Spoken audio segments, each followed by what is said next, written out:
Rosenberg and with Bill Scott, and just kind of went over once over lightly, and they took off to see what they could come up with. I'd like to throw it open to questions. Well, Fred? Yeah, my first question will be, What do we do with the utilities?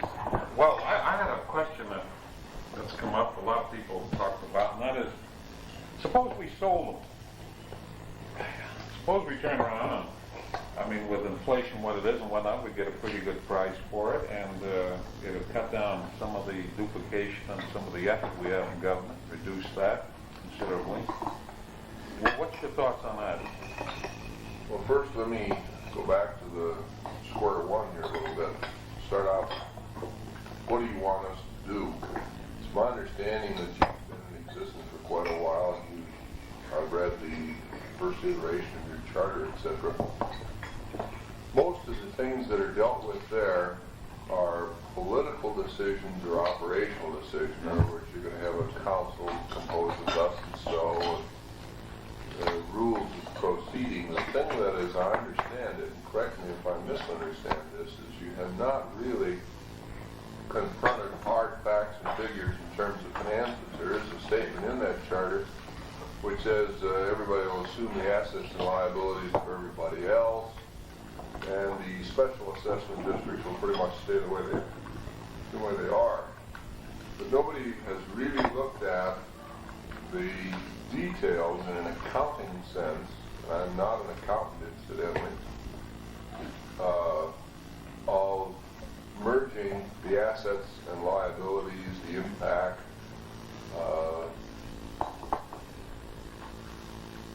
the differences between, or the effect, adverse and favorable, on different parts of the community. Now, so far this morning, let me tell you what we have accomplished.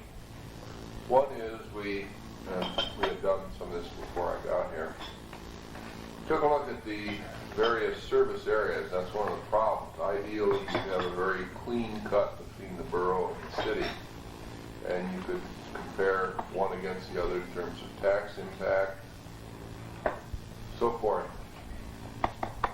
You don't have clean service areas. You have service areas that overlap and cover part of the borough, and frankly, I don't see around the service, or at least I would like to propose as a hypothesis, that we don't change the service areas any. I don't know why we would have to. The service areas that exist and have bonded indebtedness will remain, and as new ones are formed, assuming we have a merger, the agency that carries through their administration and formation would be one rather than two. Hopefully there would be some efficiencies then in terms of one agency versus two, some better response, so on and so forth. The existing, say, sewer districts, to pick one, would continue to pay their bonds just the way they always would without the merger. People who want new districts would form them same as they would without the merger, although possibly with some efficiencies in terms of one governmental agency, some ability to do master planning, some ability to use existing facilities, such as one of the common things that I've seen happen is a new sewer district uses an existing sewer district for a trunk line, for example, for common processing. It seems to me that would be more easily accomplished if you had the one governmental entity. The areas that are more difficult, perhaps, are, for example, fire protection, where the people at Eagle Rock do not utilize, say, road service or fire protection or something like that, and probably would not want to pick that up as a part of a merger. I don't think they would have to, based on what I learned this morning. The tax rates throughout the borough run from about $15, and $14.95 in Shubiak, is it? Shubiak to $20.30 last year in the city. And the differential is the service area. I see no reason that these service areas would have to be combined in a merger, and I would think for political purposes, it would just complicate and raise a lot of bars to getting a successful election, because somebody's going to pay a somewhat higher tax rate, and you're going to force services on an area at probably a difficult cost factor over and above what you've got. If it's so much per resident, say in Anchorage, because of its density, and you run out to Eagle River or Shubiak, maybe the cost then of providing this per 1,000 people would be quite a bit higher. And that would just complicate the issue very, very much. If they wanted to join on whatever basis they could now, that could take place. And here again, it would be done with a single governmental agency, which seems to have some advantages. Okay, so the first thing that we think we can address fairly quickly, possibly by the end of the day, is what is the tax impact on voters in both the borough and the city. Now, we got up to the point that we have determined the tax rate for the Greater Anchorage Borough Central Administration, as it's called in the budget, is I think $2.75. The city tax rate is about $9, as I recall, but that includes a whole bunch of different services that aren't in the Greater Anchorage Borough rate. So the first thing we're going to try and do, and we're pretty confident it can be done with almost accounting accuracy, certainly what I'll call planning accuracy, is determine what portion of the total city rate is comparable to the Greater Anchorage Borough rate. Then it's possible to take the expenditures for both of those, bump that against the combined assessed valuation, which we have determined, and somebody's going to get a tax rate up and down. We don't know which would go up, which would go down, how much. Hopefully it'll be very close, or fairly close. That way your election issue is moderate, and you can say, for all practical purposes, one of the major questions, your tax rate will not change, or it will change by thus and so. Here again, if it's $1 up or down, that's kind of important. If it's a nickel, you've got a hard fact now that's a question in everybody's mind that you can resolve. And I think that would not impede the election. Okay, that's the good news, and that's the easy part. The problem that you dealt with here, the merger of assets and liabilities, and that's going to take quite a bit of discussion, is going to be a little more difficult. First of all, if we assume the service areas, as it does in your charter, remain the same, the direct service districts such as sewer districts, the bonded indebtedness, so on and so forth, for the special assessment districts, that's no problem. That all goes away. I haven't looked at the indebtedness, whether you have revenue or operating bonds, that might be more complicated, where people gain or lose assets and liabilities a pretty significant amount. That, however, it would seem to me, can be fairly well sorted out. The problem that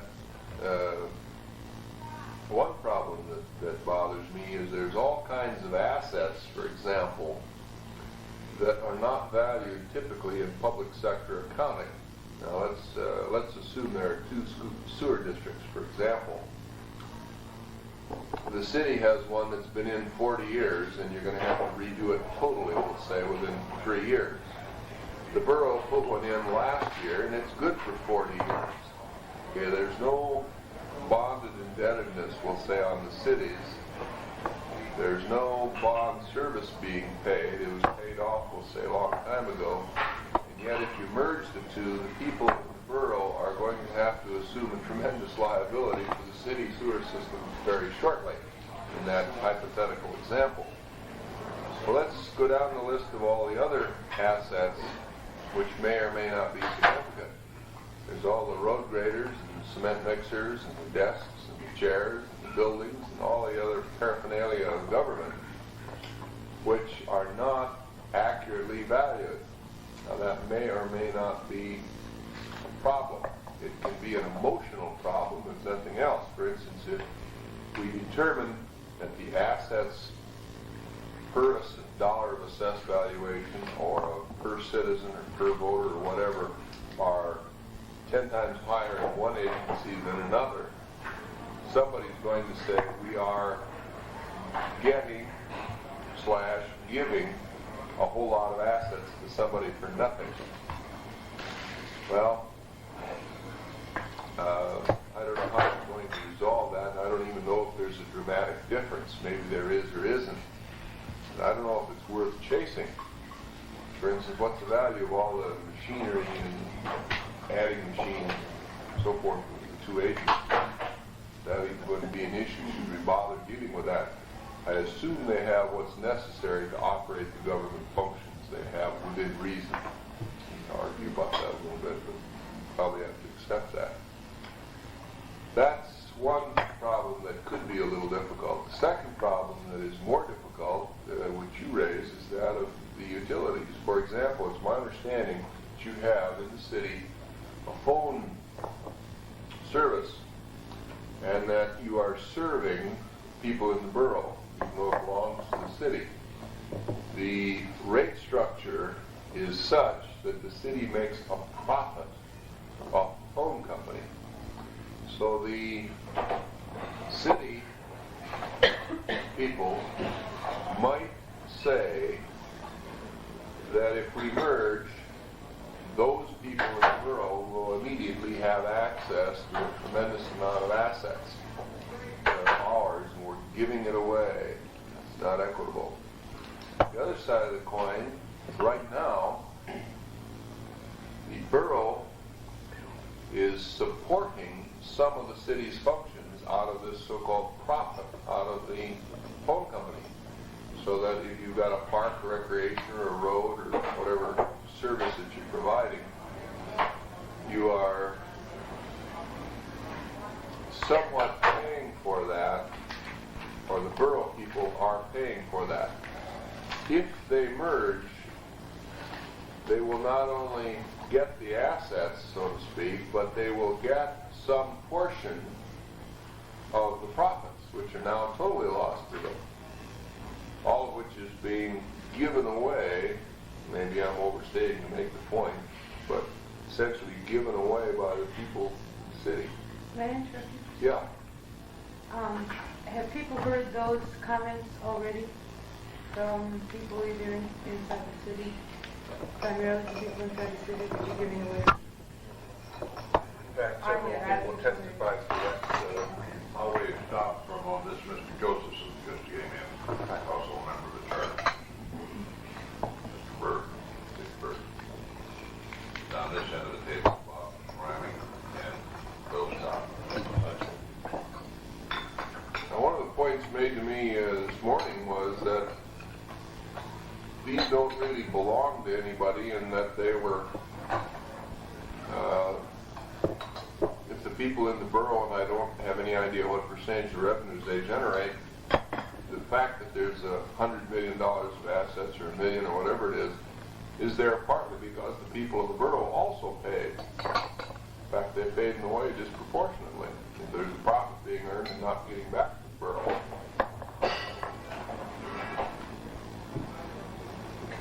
My question, I suppose, would be to try to project for the next year or two what the impact would be on the individual homeowner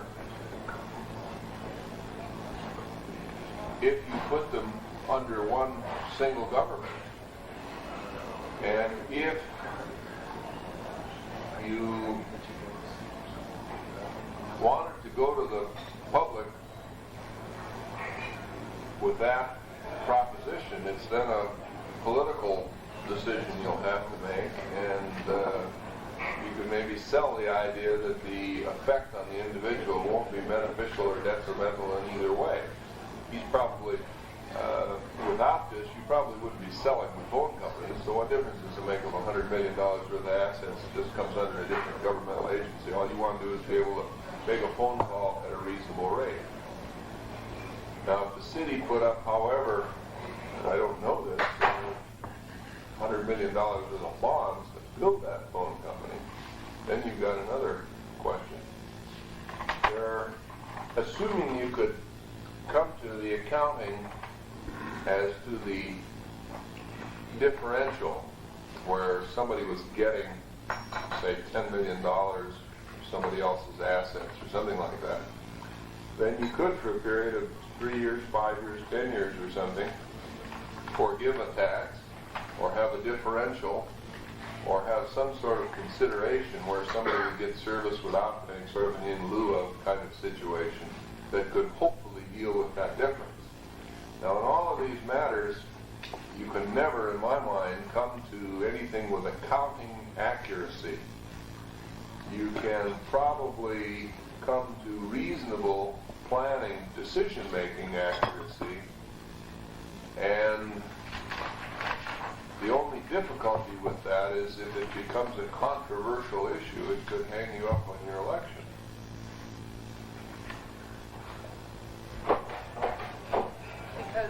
Because we would have information that was subject to challenge. Is that how it would hang us up? We get into a controversy over whether our figures were correct? Not so much the figures, but just your political decision or suggested solution. Let us assume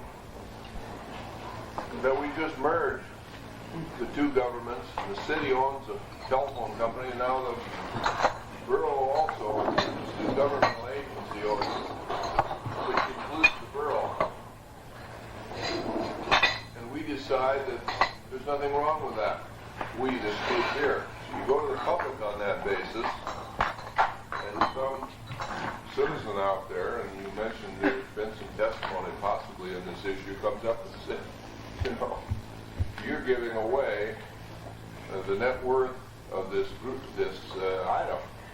Now, he may or may not be right, but this is the political reality of the thing. Somebody who wants to stop this for whatever reason doesn't necessarily need negative facts. He just needs a confusing issue, raising the apprehension. I assume the voters are here like every other voter.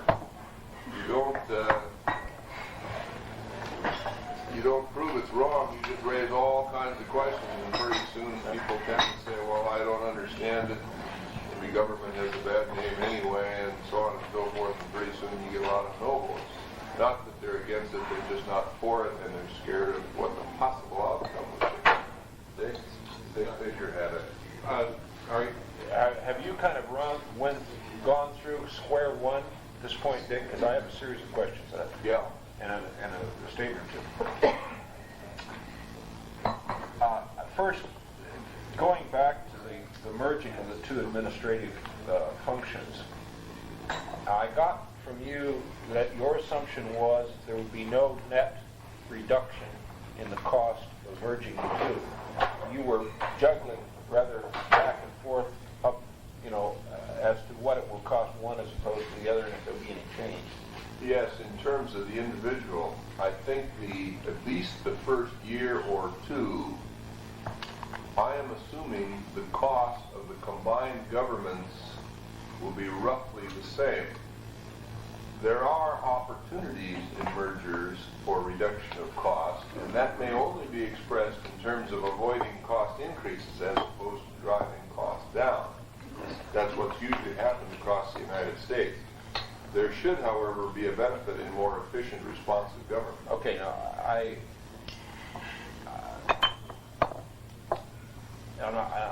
don't mean to make an argument of it, and I hope I'm not doing that. But I agree with you. In all probability, percentage figures or the mill levy, that it will be a hardly noticeable amount. But in terms of dollar amount, there will be some savings initially. I mean, there has to be, because you're eliminating one administrative head, you're eliminating one attorney, and maybe you're reducing the wage there is all. But, you know, there are some, I agree with you, rather minuscule, but just the same real reductions. Well, I submit that either that would be so small, and you put in your charter the fact that you will protect, in effect, the existing organization. The pressure, I think you will be confronted with pressure to guarantee existing organizations, individuals, and so forth, employee rights. I think that will either be so small, plus the cost of putting them together will counterbalance the kind of thing you're talking about. Now, if you, one, could demonstrate a very tangible, significant cost, and you had a very strong administration policy, you could very probably make some cost reductions. I doubt, however, given the political reality that usually occurs, that you can do that. Well, I think that throughout your testimony, you referred numerous times to political realities, and I think that what we're after, or at least what I'm after, is letting us make the political decision, but we need the hard facts to make those decisions. And I think, I'd like to identify, I mean, it seems to me we're eliminating one legislative body, and that, along with all the accoutrements that go along with it, amounts to something. Now, I agree with you, there might be some costs there, there probably will be some costs of putting the two together. I'm not sure what those would be, but... Well, you've got, say, two accounting systems. You know, That's going to, two inventory controls. you think it'd be a greater cost than the cost of the two present accounting functions? It'd be an additional cost to put the two together? Yes. Over and above the cost of the two present? Yes. And that would counterbalance these minor savings I think we make. Now, let me say this. If you could come up with a strong enough administrative policy, you could save significant costs, I think, millions of dollars, probably by merging them. But you're going to not be able to protect the rights of the employees and the organizations then. Well, I think you really have to be careful about reading that charter, because it says for a period of time that all the rights be protected. And that period of time is rather limited. It's about 6 months or 8 months. I mean, there's a cutoff point. I'd like to... No, I'm sorry. I just wanted to clarify what you said so I could understand what the discussion was. When you said if you had a strong administrative situation, you could cut costs, does that mean does that translate into firing people? Yes. Okay. Well, Or at best, not hiring and or promoting. Now, I think, again, you would be confronted with a demand that says, what assurance can you give us that this won't happen? And if you can't give that assurance, that's when I get into the political part. right. Okay. No, I think that any work that we would ask you to do, and I presume that's what we're doing here, because I think that's really what we need done, is kind of based upon a best effort sort of thing. And I think your interpretation of what is likely to come about here is very important to us in making a decision whether or not we're going to engage which firm. I mean, it's important to me. So I think that it's got to be your best guess as to what the administrative structure will look like when it's put together, and the result of that. Okay, that's a little different than what we talked about this morning. That involves a management review and projection of the organization under the merger. Well, I think so, because I think that you know, if you make the assumption that, well, I mean, your assumptions, I don't care what assumptions you make, but I'd like to know what assumptions you think you're going to make. Or, you know, Up until now, we hadn't dealt with that problem of the new organization and the probable fiscal impact that could be achieved. Now, we can do that. well, Like you no, say, we're but you made the statement that you feel there won't be any savings unless there was a strong administrative structure. Well, you're assuming, policy, right. You're assuming then that there won't be. Well, I'm assuming that the words in your suggested charter meant that you're going to not terminate anybody or reduce operations.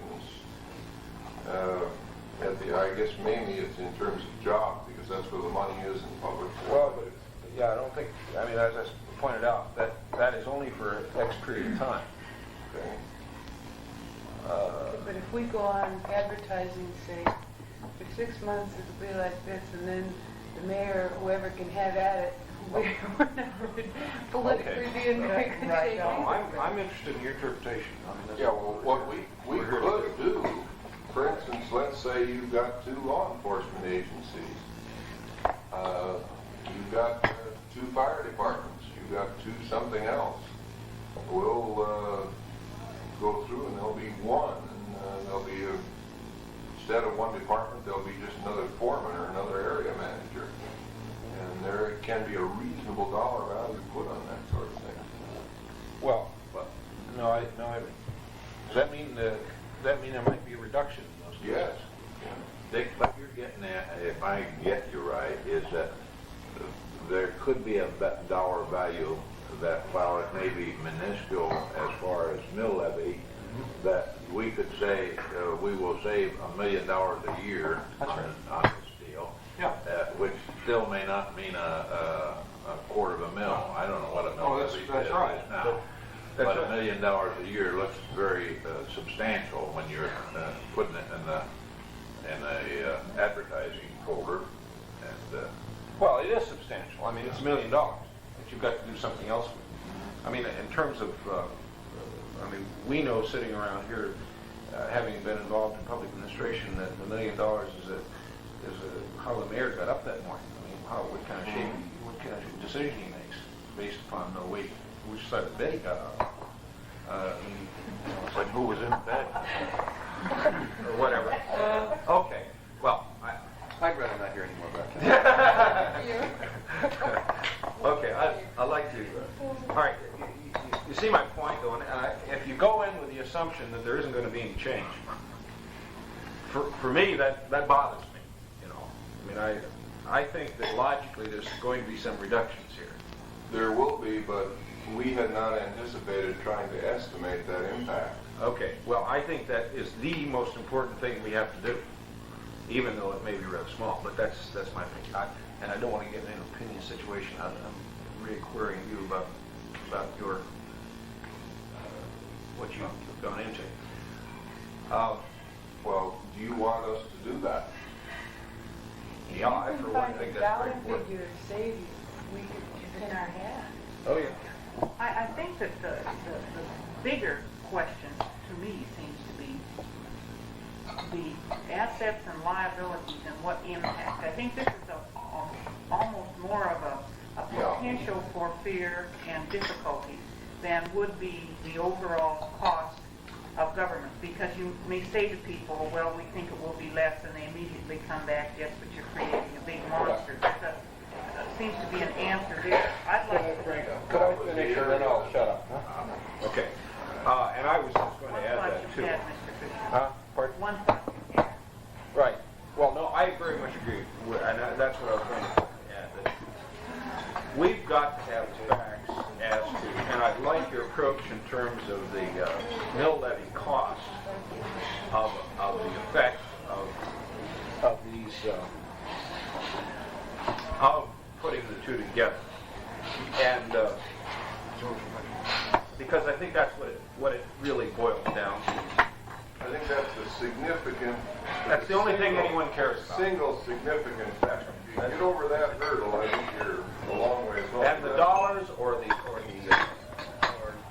manipulations or all of this could matter less. It's how the mill levies of these various areas are going to be affected as a result of this. You've got to get the dollars to get that, but I think this is the approach.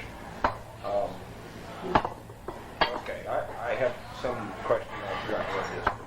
Well, we may even have that this afternoon. We're going to have to take a look at it. We may be able to say that based on current levels of service, the first year, the impact on the mill rate of people in the borough and the city are thus and so. It would not be too difficult a problem, though, to come up with some estimated savings over a period of a year, would it? I don't think so, no. And that figure is, of course, only an estimate. And if, as such, could be used, it's publicity, would be a educated guess. Mr. Chairman, Mr. Garnett? No. one question I'm having now is, Oh, Joe's I assume that an estimate of that sort would depend in part on what is done with utilities. I didn't. Utility profit now is a fairly substantial part of the city's general fund. And say that the political decision on how to handle that source of funding would have some impact on your estimates for the overall effect of the merger. I'm sorry. The question I came to, and I'm not sure that I understand. I don't think I know where it is, but I recall the old charter had in a statement that certain things will be spread area-wide, and I'm still assuming that because we're quiet on the subject. But I'm assuming that the Fort, Parks and Recreation, all of those functions,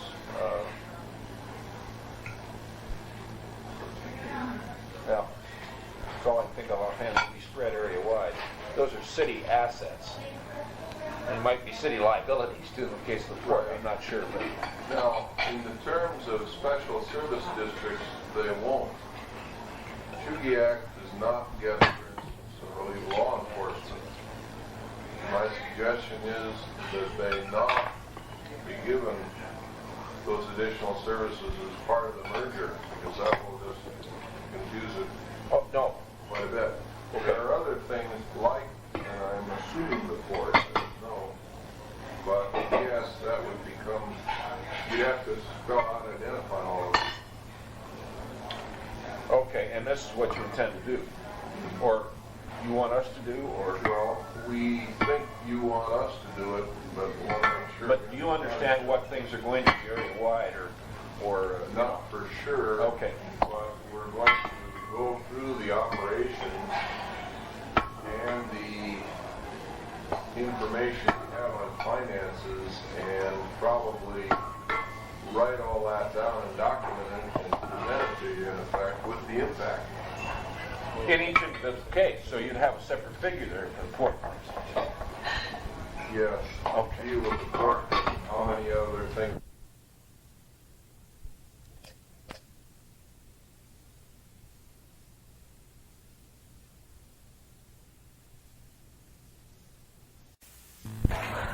But I was wondering that at the borough one time I saw where they had, for the different areas of town, Eagle River, Muldoon, Bend Lake, they had the mill levies were for the area, the total mill levy, and then they had it all broken down for schools and for the general governmental operations. Those were all the same. And then for fire, and then what other service they had, they showed what they paid in this. Is that pretty much what you're going to be doing? Will you be doing it for the areas or just for the city and the borough? We'll do it for each of those areas. Now, right now, they are paying, the people in the city pay, I think, $9.30.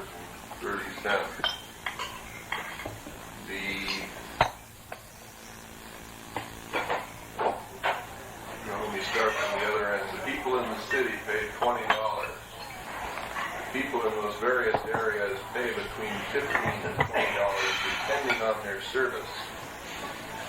What we will do is leave the service areas exactly the same, but determine the impact of picking up central administration to both the city and borough between them.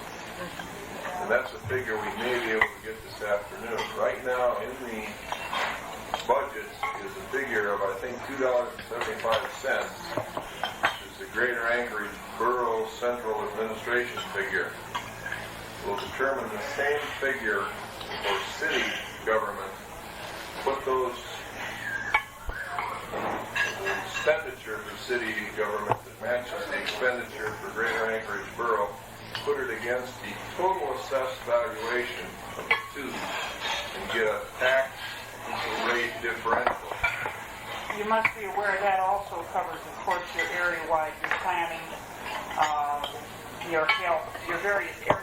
Yeah, we'll look at the various elements of that. Okay. That's why we'll get down to the comparable figure. Now, the way it looks to us, that would be the only levy rate change that you would experience as a citizen of either the borough or the city.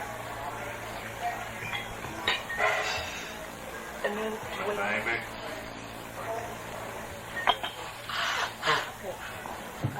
What I understand, getting back to the utilities, would be that you would provide us with alternatives. If we do A, keep it the way it is and distribute the assets equally, then you end up with this kind of a result. B, if you sell them, you end up with this kind of a result. C, if you maintain this one service area-wide because of bonding indebtedness incurred to develop the sewer system in the city, and you have an option about what you do with the sewer system in the borough, you'll give us another option and what the results of those things are. Is that accurate? Okay, that's, I think, too many options or too complex. All by Wednesday, right?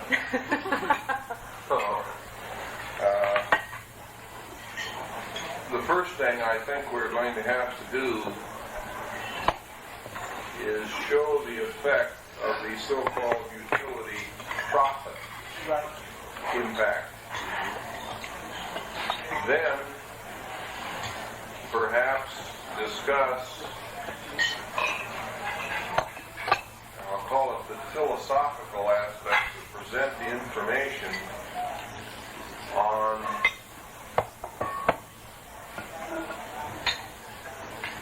putting the utility under one government in terms of who would get and or lose assets.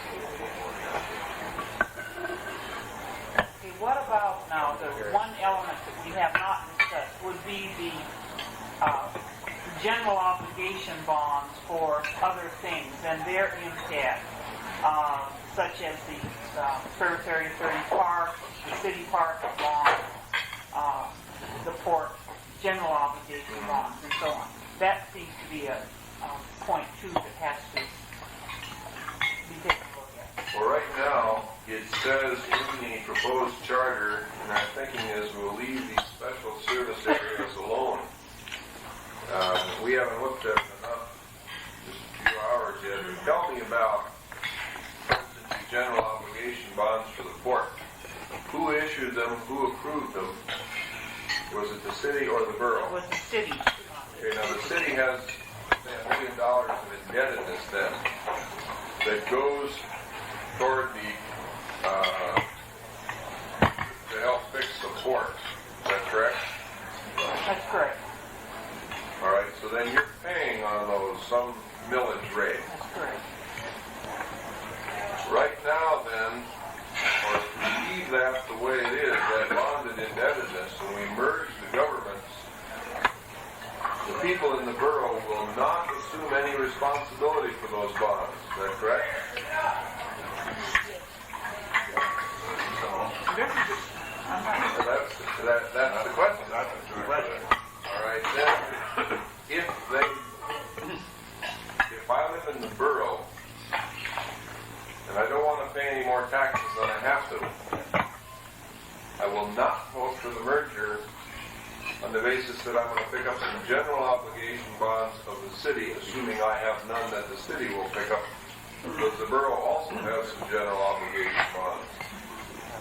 And if they do, then it's possible to calculate a net figure. In other words, the city has $1 million out, the borough has $1 million out, so you're not going to gain or lose. If, however, the city has $10 million out, the borough has $1 million out, then it's going to be financially disadvantageous for the borough people to merge with the city and assume an obligation, and you are going to pick up some additional taxpayers. You have the question too of revenues there. Enter into it. Like the port revenues. Financed by general obligation bonds, but paid by revenues of the port for the most part. The DO bonds pledging the faith of the community, but actually being paid by revenues.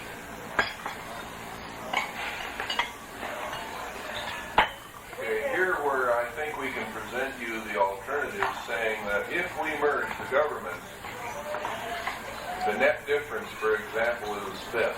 And that'll be a figure that we can probably calculate. We can then also say that if you assume each other's obligations in this sense, the impact would be this on a borough holder or property holder and this much on a city property holder. And you will have to decide whether you think that's something you want to include in the package or not. Obviously, if the people in either agency are going to raise or decrease their taxes by 50%, you're going to have to deal with the political aspect of that one.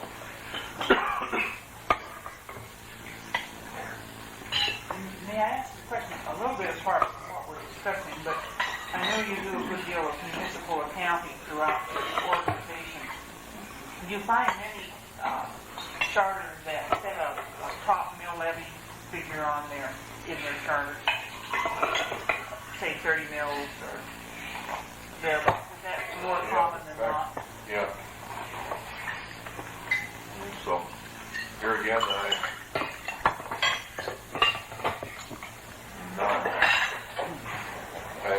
I'm not an expert on it, but yes, there are. For instance, school districts always have a levy, with the idea it can only be increased by going back to the voters. It's my understanding here you have a 30 mil limit except for debt, but debt must be approved by the voters, so in effect the voters are approving everything over and above the 30 mils. That's it. Frankly, one of the things I was concerned about was that you are close to your taxing limitation. You're not at all. The 30 mils is 50% higher than the highest tax rate paid in the entire area. In fact, the rate we looked at this morning went down to about, wasn't it 20-some down to 19-some this coming year. So it's strictly a matter of the political process taking place. You determine what services you want to provide, and I assume there are forces in your community for greater and lesser citizens. That's then simply bumped against an assessed valuation, and that comes to your mill rate. But you're not even close to a limit. Not even close. Emotionally, we may be, but Well, here again, that's the political process, but I mean, you have no statutory, or you don't have to go to the voters to get it for foreseeable future. Frank, what is the plan here? To have these people make a review now, and then, Yes. and what time constraints are we talking about? We're faced with July 7th. Hopefully being able to present this charter if we go to an August 12th deadline. folks, if we do that, we will need by July 7th this type of information for our public information committee to go before the people and say, this is the things that this charter will do. We, of course, have a Wednesday night meeting that will determine quite a few items, I think, hopefully, and we'll get started in producing this charter after that meeting. I feel we've gone far enough down the road now that we could have to have that information, and we have to have it before July 7th, or we don't, it's useless to us. Now, obviously, the court has found in our favor. Now there's going to be an appeal. Rick might give you some word on what the appeal will do. We discussed it briefly this morning. I'd rather have him tell you than try to interpret what he has to say. Okay, Frank, I don't know too specifically what's going to happen beyond what counsel for plaintiff said in the paper. Mr. Vitale said that he hoped to have a decision from the Supreme Court by August 12th, which I personally think is extremely unlikely. I'm surprised that he hasn't asked for a stay from either the Superior Court or the Supreme Court, a stay of the August election pending a decision on appeal, but he hasn't. I think procedurally it's just all very unformed at this point, and we don't know exactly what he will do and what will happen as a result of whatever he does. My own feeling is that in no event will there be a decision before August 12th, and that with some luck there could be a decision around the end of September or the first part of October. I don't know that there's any real logical way to shape our actions or the way the Commission goes about its work in reference to the appeal schedule. My own feeling is that the Commission should just go ahead with whatever program it thinks is best. Frank, of course, mentioned the fear that if we have an election in August and the decision is not until after August, it will all have been in vain in a sense. And of course, there is that possibility. I think that if the Supreme Court does not stay the election, that is at least some sort of foreshadowing of their attitude towards the basic issue.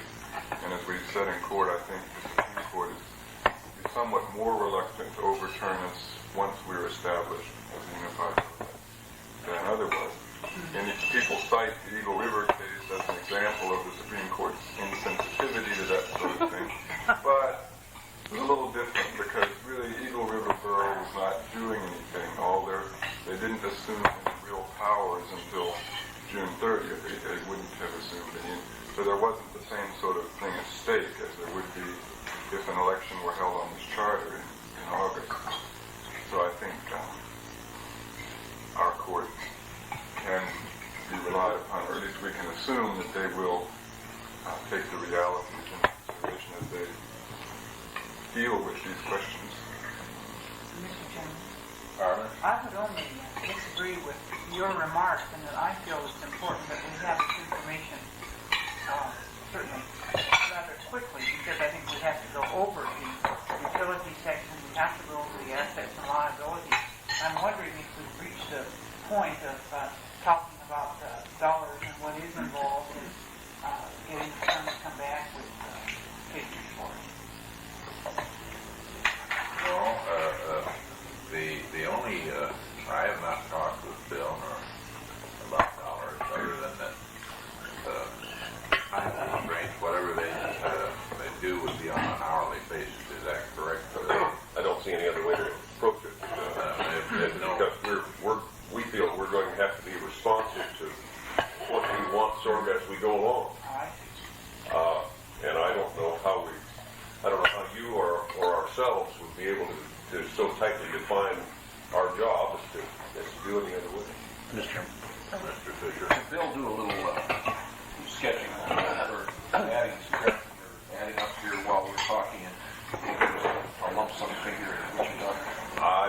just in Yeah, gross I- terms. No, I wouldn't, I really, the reason I don't think it'd be physically possible is that, Dick, Berg, having just gotten here this morning, really doesn't have enough of a grasp yet for me to be able to speak for him and what he sees as a timetable. Now, I would say by this afternoon late, yes, good, but I wouldn't try to do right. Mr. Chairman, could I continue? Fisher. Well, we know it's not $100,000.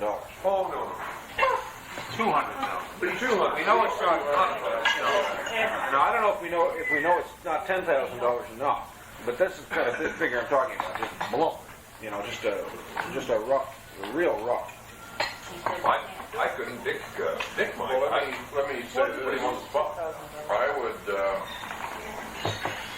suggest what we need to do is have several meetings and presentations.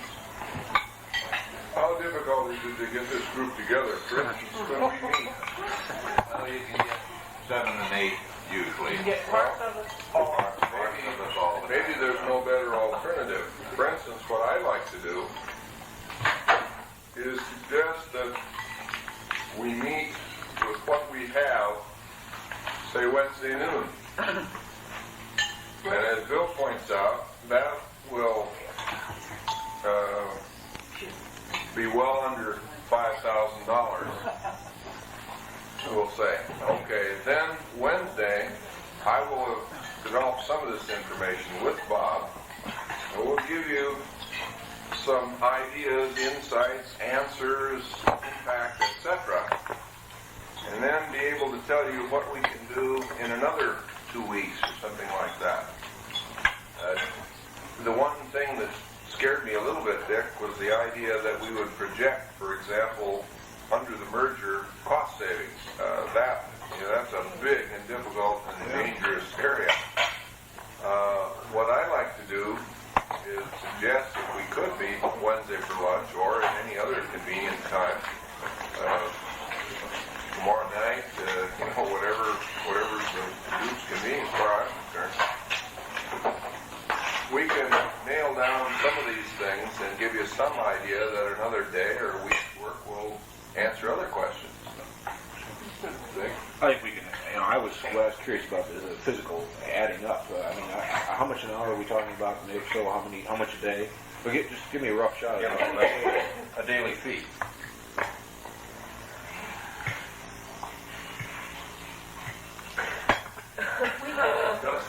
Slide rule. You're addressing. Everybody's carrying pocket A communication from them setting out the hourly rate for each of their different people earlier. Oh, yeah, I don't remember what it is. That's It will vary anywhere from $30 to $75 an hour. Which is The reason they're carrying pocket accounts to had a $500 a day. Probably an average of 400. Right? This is high caliber work. $500 or $600. Okay, 500 a day for. You talking about how many people? 2? 3? Mr. Chairman? 1.5, and we wouldn't be working all the time. Okay. So that's. Well, I think you just carry this being, as far as I'm concerned, and I'm going to interrupt you to say, we need the work done, and it's going to cost some money, and we may not know right now this minute how much it's going to cost, but as far as I'm concerned, I'm going to buy it. okay. Well, good for you because I'm not convinced yet.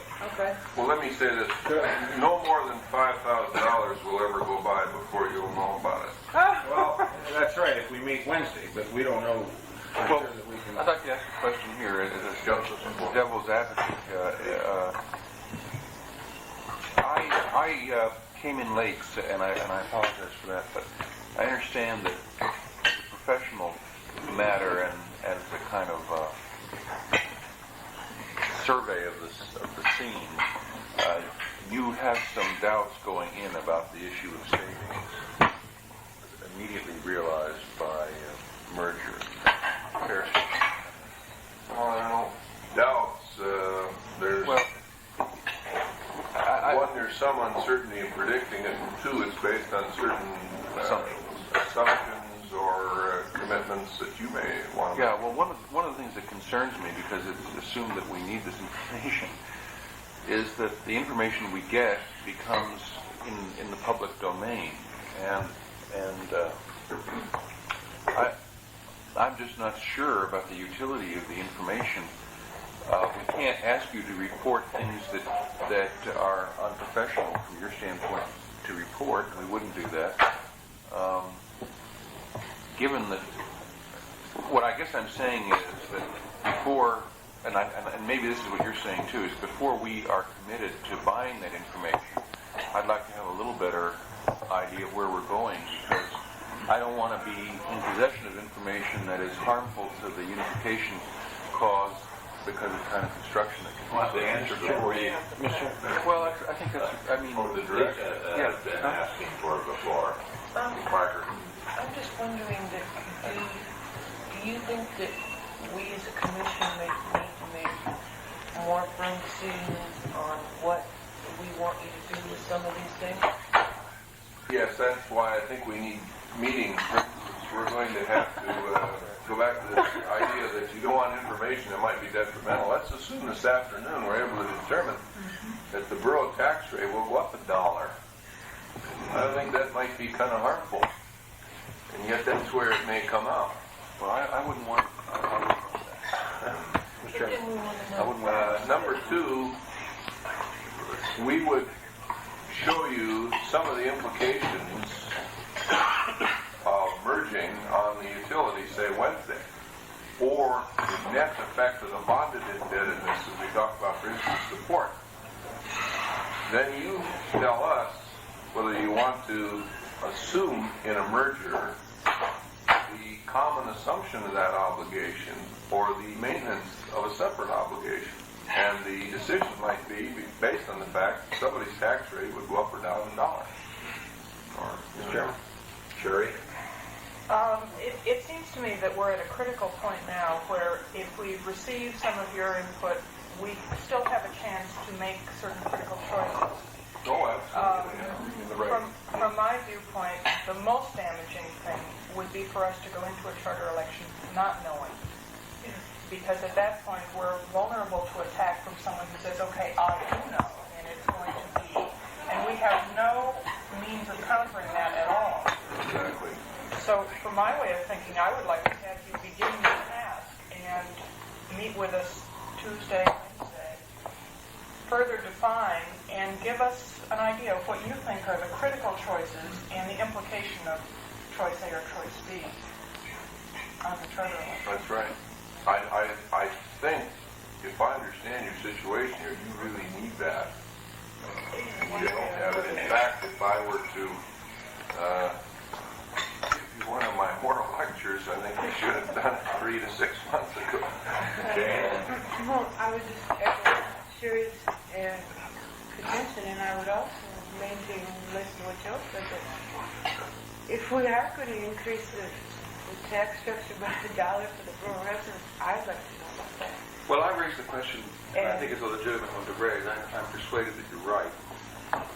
But I think before you start amassing information, you better know that it's where you're headed with it and what use is going to be available to it. You do have, and you do run risks with it too. There's a risk. Because well, I think it's I think Sherry's argument is well founded. It's really what you're really citing, Sherry, is which horn of the dilemma is less injurious. Is really what you're saying, because you can also make a case that here's a report from the experts they hired, ladies and gentlemen. It's not our expert, it's theirs, and that's pretty good business. Perhaps in relation to your concern, we might only use it with these people like at lunchtime and on Thursday night at 7 where the public is there, where somebody's going to, that's just a Well, Mr. Chairman, the other side of the coin is lack of knowledge. We can all be the ostrich, but I have seen the annexation, for instance, for Muldoon, that just in the last day went completely the other way. Information that was put out by an ad hoc group and was very damaging.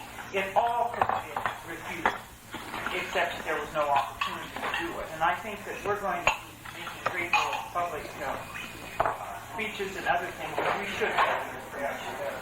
I think the detail that we go to is going to depend on what starts to feed that. Frankly, I'm not all that fearful that we're going to raise the cost tremendously. If so, we have some option of modifying that, I think, at this time. I'd like to know what those modifications are. No, I feel very strongly that we need to have the information, even if it is detrimental, at least we know where we stand. And if it's detrimental information, well, maybe we better start considering. Tuesday night or Wednesday noon? Wednesday noon. Wednesday noon, I would like. Wednesday noon. And have an idea then of costs and where we get, right? Right. How about you, Jane? Wednesday. Terry? Would you like me to cater sandwiches and things at the office so we don't have all the noise? Might be more It exact. might be a good idea. Beautiful for me, I was very attracted. Yes, I agree. Peanut butter Something other than Well, that would be better than that Chamberlain's that I went to, the time that they had they started something new. Oh dear. Oh, what was that? Stupid sandwich. I missed Five, that. You bless. $4.35 for a little white bread sandwich. Can you make it Wednesday? It was bad enough so the Mr. D looked at the shrimp salad. Abby, will you notify the rest of the members that we'll be meeting on Wednesday noon? And at the charter office, brown bag. Let me try and restate then what we'll provide Wednesday, or what I think we can probably provide. One is the immediate tax rate impact on people in the city/borough. Number two, the effect of assumption or non-assumption of general revenue bonds. And three, the effect of merging the utilities in terms of the gaining or losing of assets and the gaining or losing of profit, in the sense that it's a profit. Now, Bob, based on this morning, we can probably attack all of those by Wednesday and come up with some planning purpose or discussion numbers.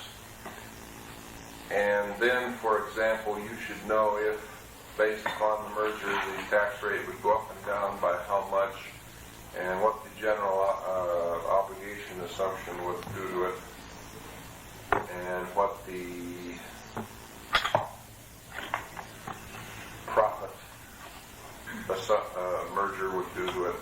And the assumption we're making then is the service areas, especially those with the specific bonds like sewage and so on, will remain the same.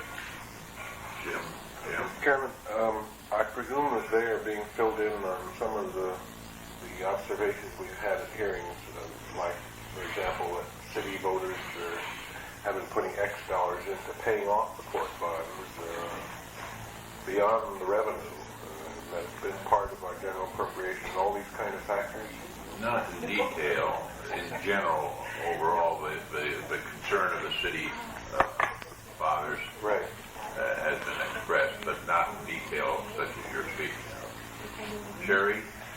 Mr. Chairman, one of the things that we've had testimony on concerning the utilities, and I don't know what use you can make of it, is that several people are interested in having a situation where the city taxpayers are reimbursed for the cost of utilities. In other words, the borough residents buy the utilities from the city residents over a period of years through tax credits to the city residents.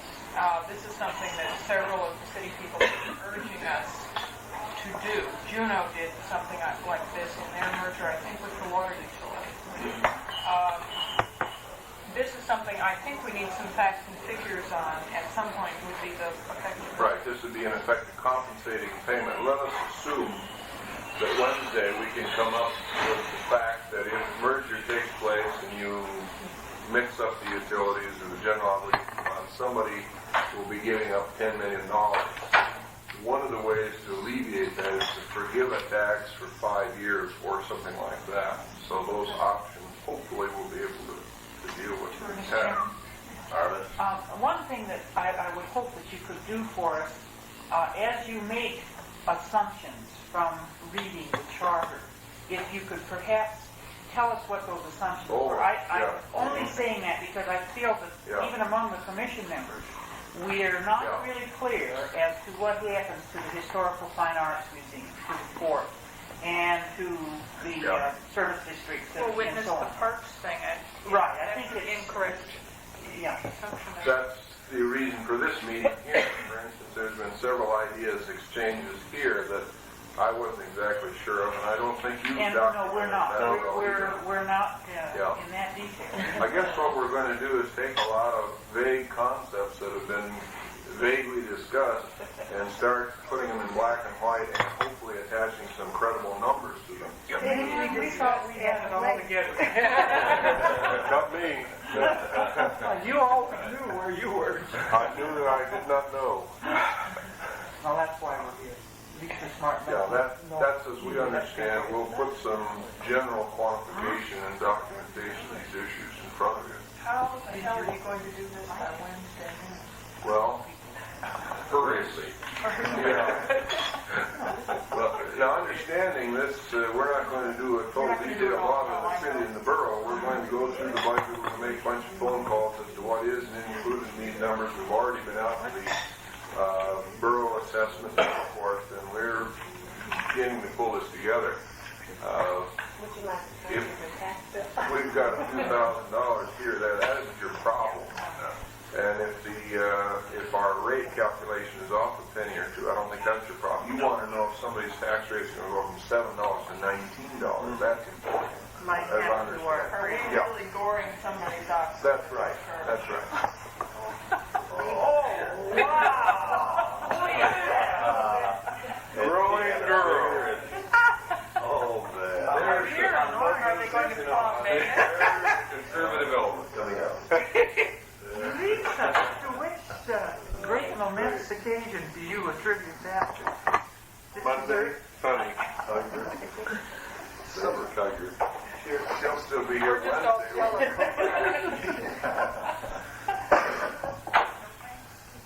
Well, in talking this morning, we talked about really round estimates, not trying to be dollar sharp or penny wise or anything. Just get in the right category area. As to which the public expects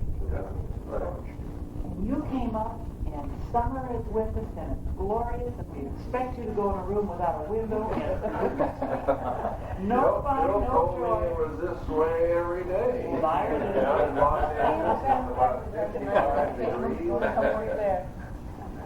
It's really been cold and miserable. Well, it's meant to a thing. This is great. Well, we hope to portend our task and the results.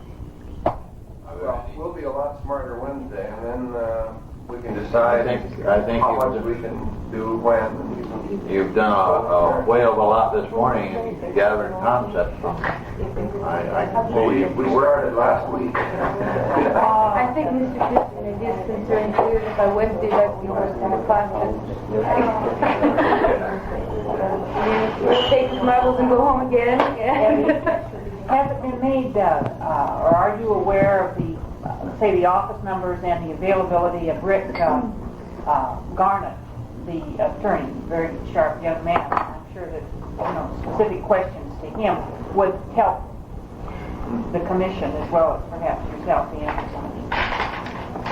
Our main problem right now is sitting down with probably the treasurer of both organizations and having him explain exactly what's in each number and how each system works.